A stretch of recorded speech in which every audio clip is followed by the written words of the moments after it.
nên ta cứ nói là không nên nên ngày miên má nên nghĩ à xung đột vào đi for example đi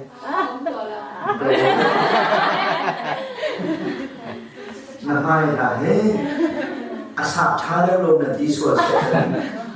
asap cha thì là khang khổ hàng anh em cha là đặt bùm khát kha là biển là xí sẽ chân là bùi đi mình không là bùi bị gì đấy được hiểu không? Là tao bộ đi càng phải sai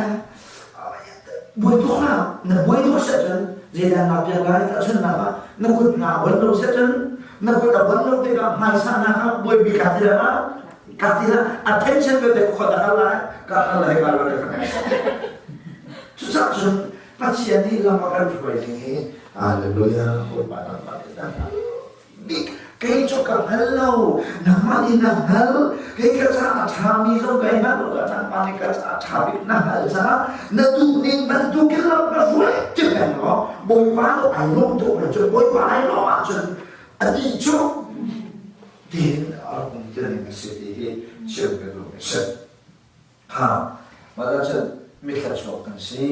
mình phải chọn đâu cái gì chứ in chút cái này lâu này mình phải chọn đâu cái gì chứที่ข่าวเราเป็นเพียงเราในงานตามเป็นเชิงกระดูกมิเศษก็เชียนให้เขาเกี่ยมีกระชวกสีบริยานที่เราที่เชิงกระดูกมิเศษ